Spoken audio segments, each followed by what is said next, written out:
Gosh, I don't know what's scarier at this school. The occult rituals by moonlight? What is that sound? Or the wrath of mean teenage girls? You don't like Corrine? Nobody likes Corrine. Why not? Because she's Corrine. And Corrine is just not cool. There is something very special about works of fiction that take place at schools, boarding schools particularly. As a child, I mostly loathed school, but as an adult, I'm fascinated by school stories. There's obvious reasons. School is an artificial environment that is both nothing like the real world while also being a great introduction to the real world.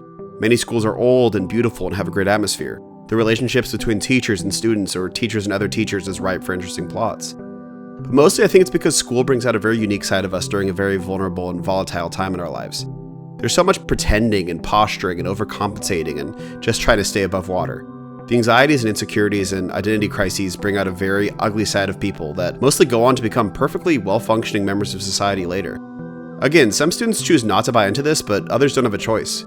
Characters in school stories risk being ensnared in plots and politics more complicated and fraught than the intrigues of an Ottoman court. This is the world of Warnings at Waverly Academy, the 21st game of the Nancy Drew series, released in 2009 by Her Interactive. The game was based on the 158th novel in the mainline Nancy Drew mystery stories, The Curse of the Black Cat from 2001.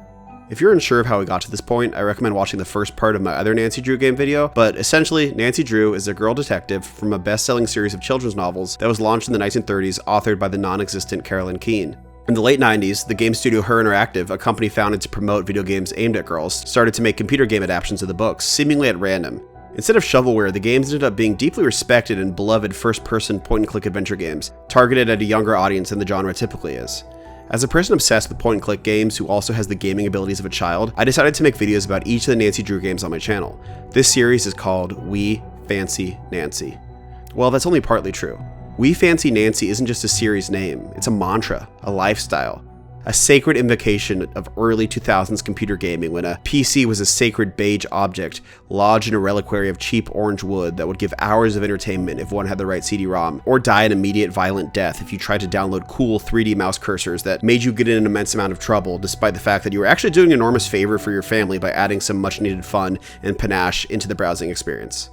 Dear viewer, I implore you, take a moment of self-reflection, walk down to the river and stare into your reflection on the water. Prostrate yourself before the altar of the goddess you've built in the garage freezer and ask yourself, do you fancy Nancy? Hello, I'm Nancy Drew. It's nice to meet you.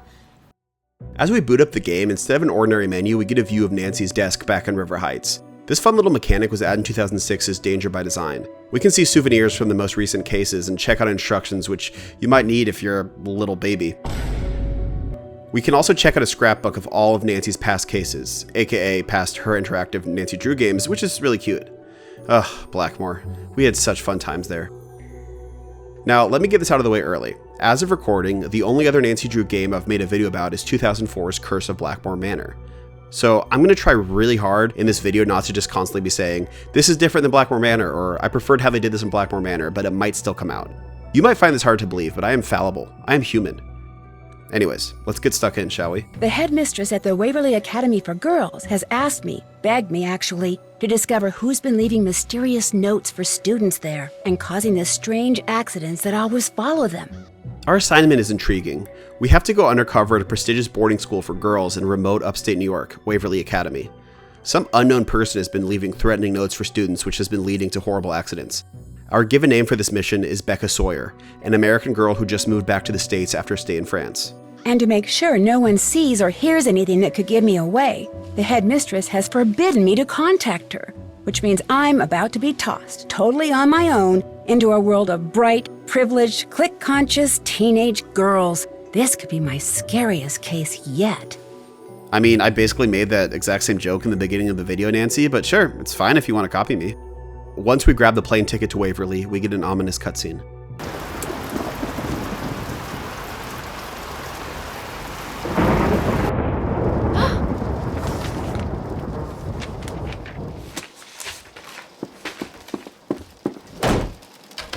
Let me out! Hey! This isn't funny! Let me out! Let me out!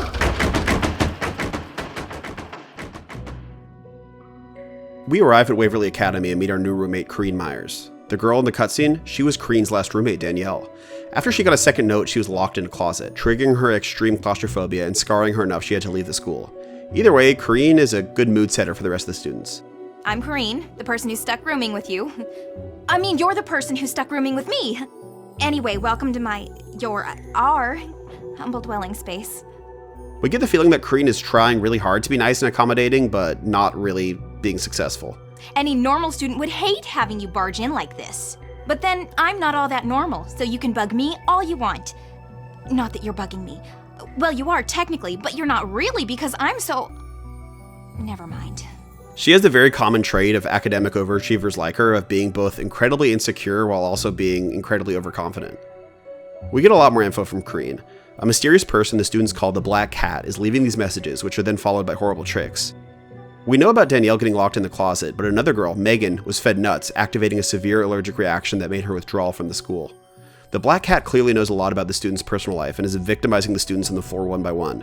We learn why the Black Cat is targeting this specific floor. Oh yeah, this floor is special because only seniors who are viable candidates for valedictorian live up here. Whoever's named valedictorian gets a full ride scholarship to the university of her choice, so it's a pretty big deal. Of course, the only truly viable candidate is me. Wait a minute. You mean the only girls to get notes from this Black Cat person are girls who are in the running to be valedictorian? I hadn't really thought of it that way, but yeah, I guess that's right. It's a very intriguing setup. The anonymous notes, the sick pranks, the valedictorian race. It also happens to be the midterm break for the students, so they have a lot more time on their hands. Anyways, before we leave to get acquainted with the other students, we get this line of dialogue from Corrine that's frankly really sad. I'm not so bad, right? What do you mean? It's just that, well, you're about to find out that I'm not exactly the most... Never mind. You'll see soon enough. Corrine is overbearing and cocky after all, but at least she's trying to be nice to us.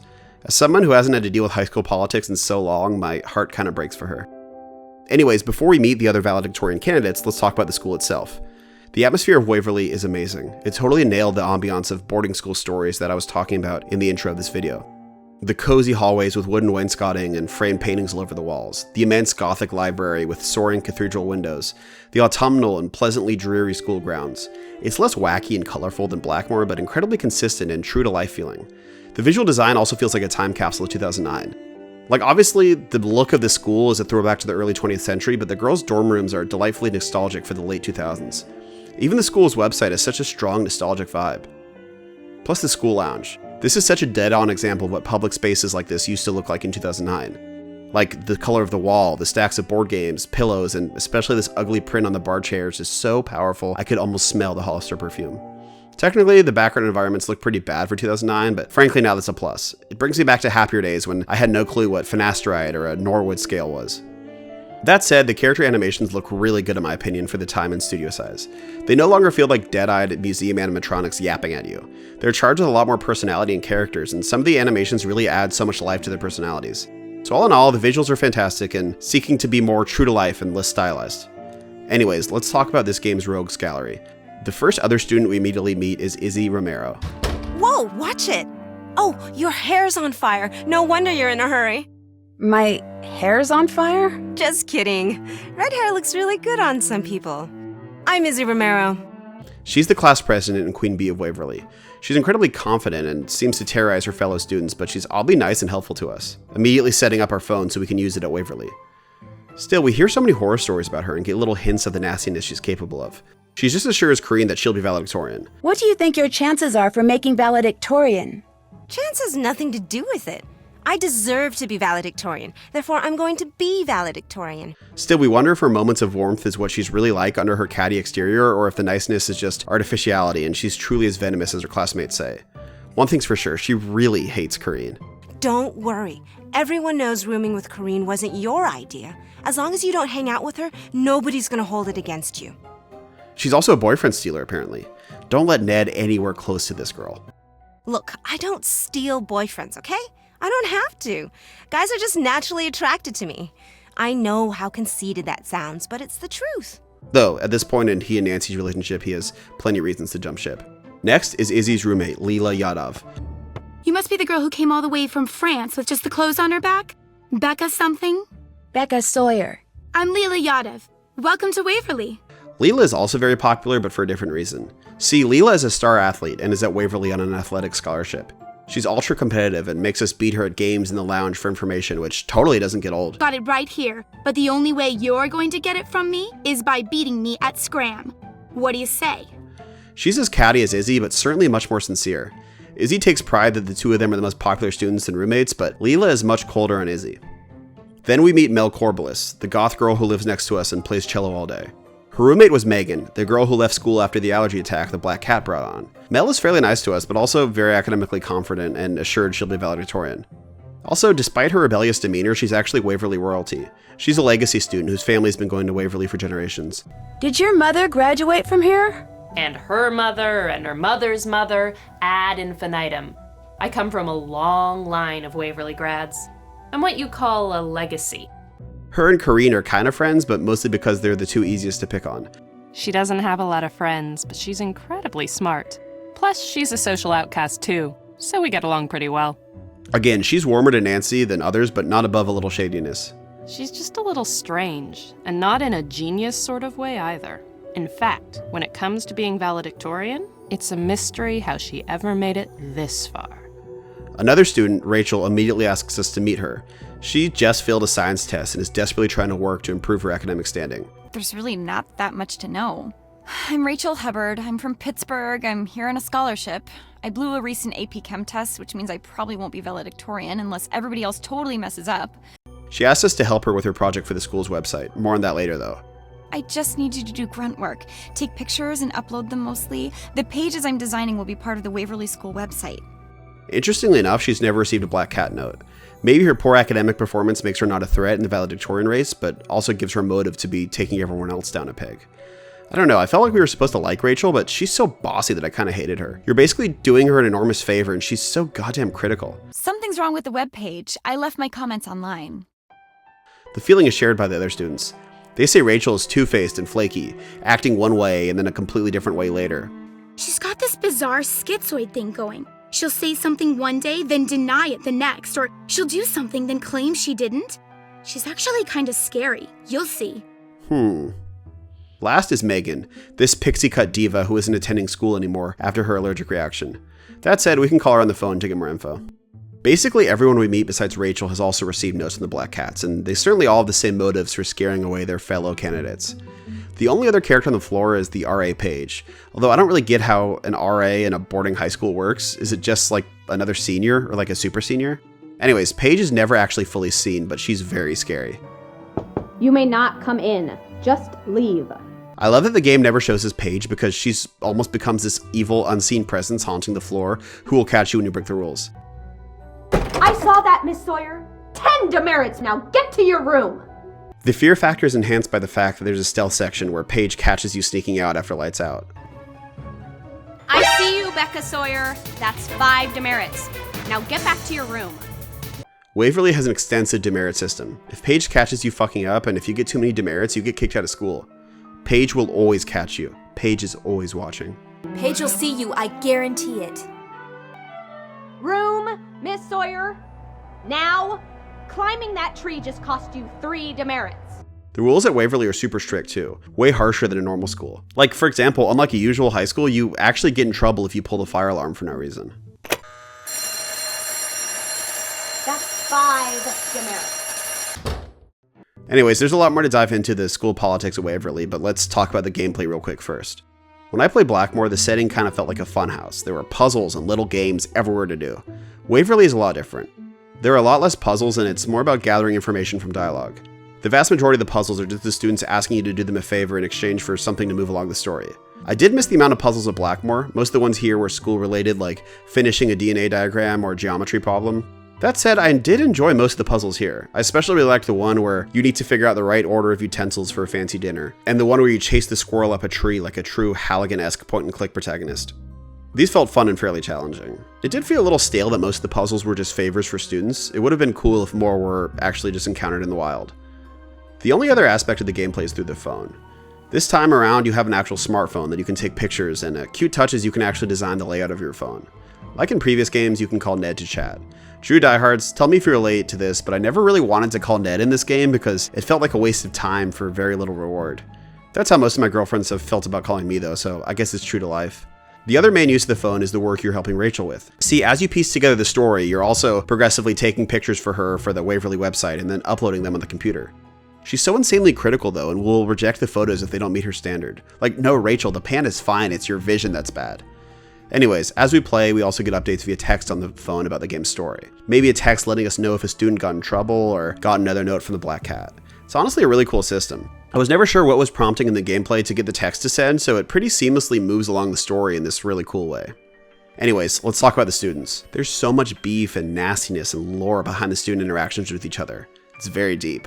Like, Izzy and Leela hate Kareen and think she's a freak, but Mel actually likes Kareen since they're both outsiders. But Mel and Leela used to be friends when they were kids, but now Leela hates Mel because she's embarrassed that she was ever best friends with a goth girl. And Izzy likes Leela, but Leela doesn't really like Izzy. And then later, Izzy steals Leela's boyfriend, which is crazy because Izzy already stole Megan's boyfriend. And then either Izzy or Leela get the boyfriend to frame Mel for plagiarism, and Megan and Mel don't get along when they were roommates. But Leela and Megan started being friends because they both don't like Mel, and Kareen doesn't think Leela belongs on the floor. Nobody likes Rachel. I mean, I don't even like Rachel. It'll take you to a description of exactly where I want everything to go. What if I'd rather lay everything out my way? You can't. That would be cheating. This is my project. It's gotta be done my way. Anyways, it's an incredibly tricky world to navigate for Nancy, who, according to the lore, is probably around a freshman in college age-wise and has always had two really stable best friends, Bess and George. The spiteful world of posturing and politicking is so well done that it actually gave me this sense of dread in my chest that I haven't felt since my age ended in the word teen. That dread when you realize that someone might be using you. In case I forgot to say it before, I'm really grateful for your help. Maybe someday I can return the favor. Don't worry about it. It'll be nice just having you as a friend. Right. Or that dread you feel when someone who thinks you're cool starts to realize what you're really like and you feel their opinions start to change. The Missing Book of Stories by Edgar Allan Poe. Do you by any chance know where it is? No. No offense, but some of the questions you ask are kind of strange. I don't know. The character of Izzy really played on me. Not to get too personal, but in high school and early college, I felt like it was pretty easy to get people who I thought were cool to like me. But the more we interacted, the more they realized I was actually a nerdy weirdo, and I would see somebody whose opinions I overvalued start to cool on me in real time. It's one of those things that makes me wince to think about even today. Before I forget, another big part of the gameplay is working at the snack bar. See, we're assigned to bequeath our underage, unpaid labor at least once a day on making snack orders for the students, and if we don't, we're given demerits. A lot of Nancy fans and friends who have played this game have mentioned that this is something they really love about the game. Now, I have no doubt if I was a kid, this snack-making minigame would go triple platinum in the Snuggler household. Especially if you were stuck on a puzzle, I imagine how fun it would be to just clock in and push out orders, running the snack bar like you're in the Navy. It's that mix of easy and forgiving, but also satisfying that kids love, with a few mechanics like toasting bread or heating up a cookie to keep things interesting. Don't get me wrong, I didn't dislike this part, but as an adult, it doesn't hit the way I knew it would if I was still a kid. Now, if I want to make sandwiches for other people, I could literally just get a job at Subway. Actually, do you guys know if they're hiring? That's all to say, I totally get having fond memories of this, but as an adult male playing a game for little girls, I was mostly unmoved. Anyways, from here I'm going to jump into the rest of the game's story, so you can jump ship if you want to play for yourself and avoid spoilers. If you're liking this video though, please do subscribe. I'm shooting for 15k subs before the end of the year, and I'd be so honored to have you. Plus, if you don't subscribe, it'll make me cry. For hours. Like a little baby. You don't want that, do you? Also, if you really appreciate this video, you can send me a tip to support me in the channel using the Buy Me a Coffee link in the description. No pressure. I'm so glad you're here either way, but it would make my day. Anyways, skip to the time on screen for no spoilers. Okay, so, as I mentioned, almost all the girls have gotten Black Cat letters. Some take it more seriously than others. Everyone suspects different students, which is fair. I mean, everyone has a motive. Eventually, we hear a very odd bit of school folklore from Izzy. Supposedly, there was a teacher here once, a long time ago, that none of the students liked. They were always playing tricks on her, scaring her and stuff, until one day one of their pranks gave her a heart attack, and she died. Her black cat went running off into the woods during the funeral and never came back. But for years after that, people would spot it lurking in the shadows, and whenever they did, something bad would happen. They said it was the teacher, Miss Hallowell, coming back as her cat to get revenge. So, Mrs. Hallowell and her ghostly cat getting revenge. Honestly, I love how the story makes no sense. Like, if the cat was alive when Mrs. Hallowell died, how is it also her ghost? And how is it writing notes with no opposable thumbs? It's so nonsensical it almost makes it more eerie. Plus, it mirrors how bizarre and garbled school urban legends get, especially in a place as old as Waverly. Eventually, we find a book in the library's special collection that talks more about Mrs. Hallowell. She was indeed a teacher at Waverly in the mid-1800s and one of the school's founders. Validating Izzy's story, apparently Hallowell wasn't well liked, and her cat also disappeared at her funeral. That said, she was apparently a brilliant English teacher. She also had an odd connection with Edgar Allan Poe. She was a huge fan of the gothic writer since she was a girl, and when she became a nurse later, it's rumored that she was at his bedside during his last deadly illness. Adding fuel to the fire, a special collection of Poe's stories featuring the story The Black Cat is missing from the Waverly Library. As a video game YouTuber obsessed with classic gothic literature, I was very, very intrigued by this point. A Nancy Drew game based around the works of Poe was music to my ears. As the game states, the death of Poe was extremely mysterious. Poe was far from a normal guy, being a degenerate alcoholic and general weirdo during his later years. He was drinking himself to death in Baltimore when he was found on death's door in the street and taken to a hospital. He died less than a week later. A really interesting theory is that Poe's fatal drinking binge was actually him falling victim to something called cooping. Basically, a gang of criminals hired by a politician would abduct people off the streets and drug them, forcing them to vote over and over at different polling locations for the party that paid the thugs. Basically, it's a very violent and inefficient way to practice election fraud. Maybe the gang thought Poe was just a random wino that wouldn't be missed instead of the notorious author. Either way, if this is true, Poe was basically beaten and drugged to death and forced to vote until his body gave out and then was abandoned on the street. It's definitely an appropriately nightmarish and deranged way for a writer of nightmarish and deranged fiction to die. I'm not sure how I feel about Poe. I would say he feels like a 19th century Lovecraft to me, in the sense that I don't find his work super fun to read, and I think a lot of contemporaries did it better, but recognize how incredibly important and influential his stuff was. Some of his stories I like more than others. Cask of Amontillado is always great, but my personal fave is Berenice, or maybe Berenica. Imagine Freaky Fred from Courage the Cowardly Dog, but he loves teeth instead of hair, and you get the picture. Anyways, you might be aware that one of Poe's most celebrated stories is called The Black Cat. This is referenced not only in the title of Waverly's missing book, but also, of course, in the anonymous Black Cat themselves. The story is about a guy who goes cuckoo banana brains and kills his pet cat. Later, a ghostly double of the cat returns to torment him, eventually leading to him killing his own wife and walling up her body in his house's drywall. When the cops come by, the ghostly cat starts yowling from the walls, exposing his crime. In Waverly, we also have a seemingly ghostly black cat tormenting the ones who did her master wrong, this time the successors of the students who used to mistreat Miss Hallowell.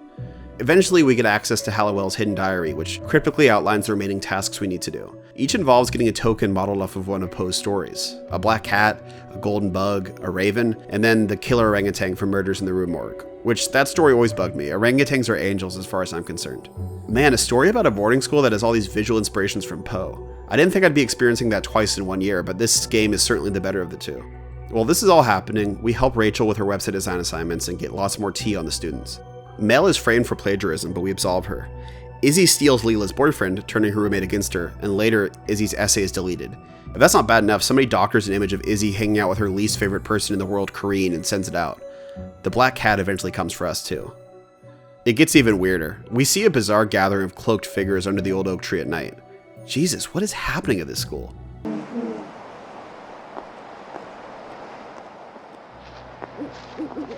Then, to add fuel to the fire, we see Rachel sneaking around one night and follow her into her room and get this really bizarre reveal.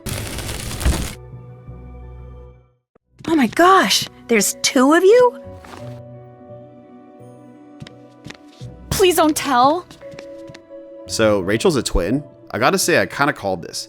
The other students describe Rachel as being wishy-washy and super different each day, which in mystery story language always means the person has a hidden twin. We find out Rachel and her twin Kim, who I think is the nicer one, are involved in the Black Cat mystery. Can't believe I'm the only one who knows. Actually, you're not. Kim! Someone else found out and blackmailed us into leaving those black cat notes for other people. You two are the Black Cat? No, we just make the notes and deliver them to whomever the real Black Cat tells us to. What are you doing? If she tells they're gonna kick us out anyway, Rachel, she may as well know everything. Maybe she'll even help us. Nancy promises to help save them from the blackmailer. Man, Nancy's way too nice. I would squeal to Paige immediately after they kept making me redo my pictures.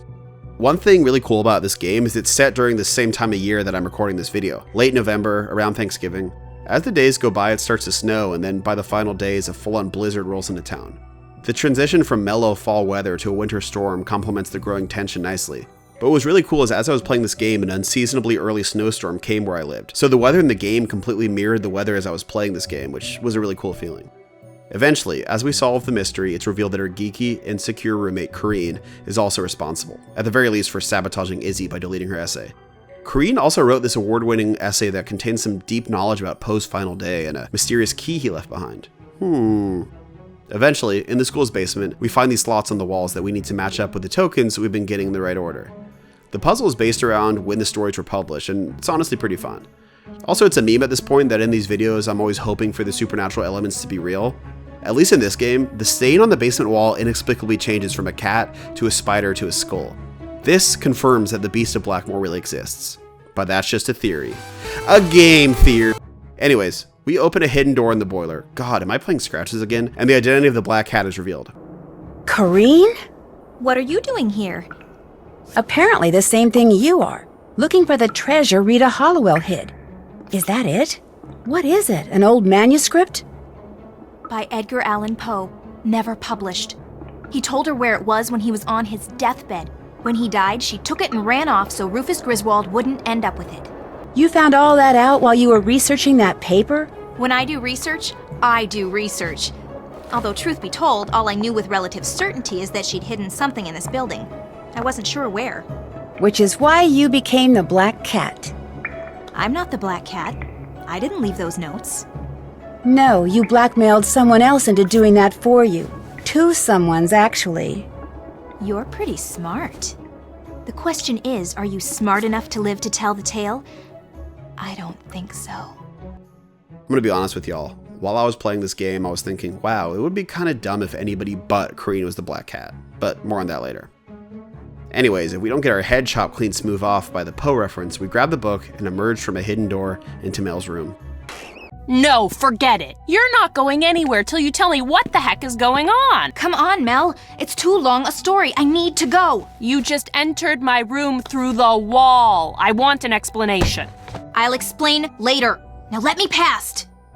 Stay right there, Mel. You too? What is this?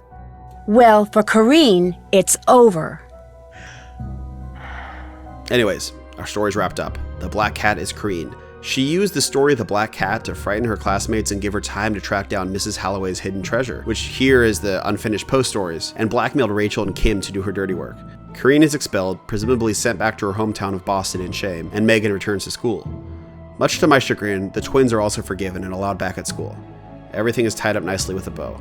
Now, with Corinne out of the picture, the valedictorian contest has turned into an academic knockdown dragout between Izzy, Leela, Mel, and Megan, which is a good thing.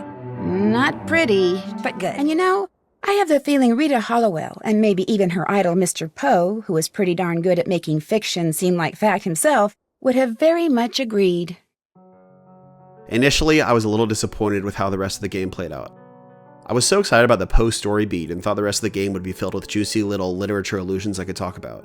This isn't the case though. The Poe stuff is more surface level. There's the tokens, of course, the trap at the end is lifted from the pit and the pendulum, but it's just surface level. The twins might be inspired by the doppelganger and William Wilson, but I mean, secret twins are so ingrained in the DNA of mystery stories, they don't need to be an allusion to anything. The most distinct Poe reference is to the chanting cult I described. They're much more innocuous than they initially seem. It's a secret society called the Blackwood Society that was founded by Hallowell. Izzy is the leader and Mel is a member, which is odd since technically Izzy had to have picked Mel, but whatever, maybe she secretly likes her or just thinks a goth girl will appreciate the occult rituals more than anyone else. All they do though is meet and recite the same chant, which is a clue to solve the final puzzle. Anyways, the name Blackwood Society is striking. I think it's a reference to a particularly odd Poe story called How to Write a Blackwood Article. It's a sarcastic piece that basically making fun of sensationalist writers of Poe's day who use way too much sensory detail, which is a bit rich coming from him of all people. Anyways, it's a head scratcher, but the main concept is using increasingly vivid and morbid situations to sell your stories as a writer. I thought this might be a bit appropriate since the very lurid and shocking cult society on campus is just a front whose mystery has been completely lost and just arbitrarily meets for no other reason than giving its members a sense of tradition. The strong sensory details like the chanting and cloaks persist, but the meaning for them has been totally lost. Look, to me belonging to the Blackwood Society is cool. Not because it's secret and exclusive and all that, but because I like being part of something that someone a long time ago, for whatever reason, thought was important. As I mentioned, this book is based on the 158th entry in the Nancy Drew Mystery Stories series, 2001's The Curse of the Black Cat, ghostwritten by Well, actually we don't know. Regardless, this book is a lot more like what I'd expect a classic Nancy Drew book to be than the Bluebeard Room from the Blackmore video. Also, odd that the cover is a photograph instead of a painting. The design budget must have been getting cut. Yeah, the photo is very nostalgic, but this is not Titian hair. Nancy is a Titian-haired teen. Also, Stephanie, I have your book. Let me know if you want it back. Anyways, the story of this book is a lot more normal, but this honestly made it a little less fun to read than the Bluebeard Room. Anyways, it's quite similar to the game. An anonymous person called the Black Cat is sending people threatening notes at a boarding school called the Waverly Academy. This time, though, Nancy goes undercover as a teaching assistant instead of a student. There's also a ton more notes in the book, and the punishments that follow are a lot more intense. The Black Cat actually ends up taking 3 people hostage, including Bess and George. The central mystery is less interesting too. The book is just about a teacher who wants revenge on one of her students, whose financial advisor dad gave bad stock advice to the teacher's dad and caused her parents to kill themselves. It's bleak stuff, but I think the game enhances the story in basically every way. Even if I wanted more, the missing Poe stories is a great central mystery in the game. Also, having Nancy be a student instead of a teacher is way more interesting. As a teacher, she's just an onlooker, but in the game, she's right in the middle of all the nefarious plots and school gossip. Just like Blackmore, here the game is a much more compelling and interesting piece of art than the book that inspired it. Ultimately, Waverly wasn't the Poe-centered, literature-heavy game I hoped it would be. But the second time I played it, I realized I was overlooking the main point of the game. This game is about being young, about being in school, about forging an identity in the hopes that you'll get accepted by your peers. I wanted a wacky, lore-filled gothic mystery so much I ignored the character dynamics that made this game special. The star isn't the mystery or even the setting, but the students. It's a study of multiple characters, young, privileged, gifted girls in an incredibly unique position. And entering that world, even such a self-assured character like Nancy is wrong-footed. Each student feels like a trope because they're playing a trope. They're assuming an identity they think will serve them, and we slowly find out their real anxieties and insecurities. Because remember when I said Corrine is the only person that could be the Black Cat without it being disappointing? I meant it. Let's think about Corrine. We know she doesn't fit in with her peers and has trouble socializing, making her an outcast and a source of ridicule. We know she's not a legacy like Mel or a scholarship kid like Leela. She tells us that she worked her tail off to get there.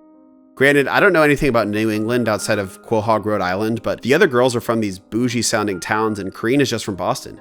Yeah, Boston is a nice place, but maybe Corrine isn't from the same tax bracket as these girls.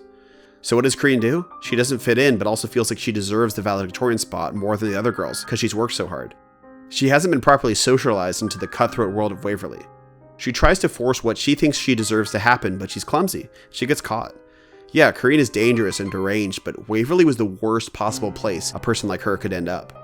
When I see her sitting all by herself on the bench, waiting for her parents to pick her up after she got expelled, I wasn't thinking about her slyness and crimes and the fact she got what she deserved.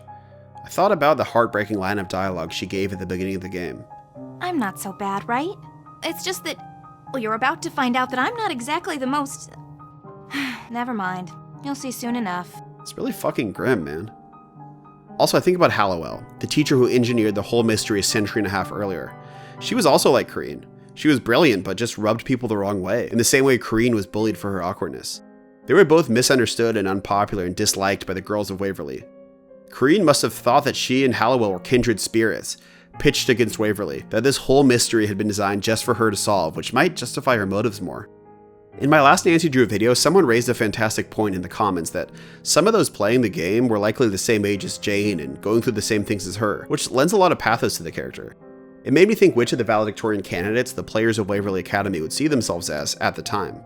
Most of the player space would be young girls who were likely to be nerdy or bookish. They likely wouldn't have seen themselves as Leela, and almost certainly not Izzy. And unless they had a secret twin, also definitely not Rachel. The rebellious ones probably saw themselves as Mel, the goth girl with a heart of gold, but probably a lot of the players were a lot like Corrine. Awkward, brainy, misunderstood. Being book smart doesn't prepare you for the battlefield that is high school, especially at a boarding school where you're away from your entire family and support system. You might become an outsider like Corrine. I don't know. High school sucks. As corny as it sounds, it truly does get better. That's not to say I think I was completely wrong for being a bit disappointed about the game and that it was just perfect in every way. I wanted more puzzles, more rooms, more things to look at. Ephemeral things and bits of lore could enhance an already extremely strong tone and atmosphere. I think adventure games are great because you can throw in so much stuff that doesn't really matter just for the sake of the setting. A good example is the website. There are a bunch of links, but almost all of them are dead. I would have read all of these, to be honest, even if it's just set dressing. Because the atmosphere of Waverly is so awesome, I wanted to be able to spend even more time there. That said, what is here is incredibly unique and special. I don't usually get to think or talk about the things we covered here in the games I usually play, and it was such a fun change of pace to write about a non-horror game. I totally get why this game is many people's favorite in the series. And again, I just had a deep sense of having genuine fun. I think if there's one thing a Nancy Drew game should have, and is an advantage that they have over other traditional adventure point-and-click games, it's that authentic sense of having fun. That said, we Fancy Nancy fans, I task you to serve up more recommendations of Nancy Drew games with a super dense and wacky and unnecessary amount of lore. I loved the character interactions in this one, but man, it was powerful and re-earthing some long-buried dread I had from my high school days. Unlike Blackmore, the horror of Waverly is simple. Talking to girls is scary. Some things never change. Anyways, quick shout out to all the Drew heads who have joined me since my Blackmore video. Y'all are truly awesome, and I appreciate the kind words. Remember, we Fancy Nancy. Well, that's all for today. Thank you so much for your time, dear viewer. I wish you all the good fortune in the world. I remain your faithful snuggler.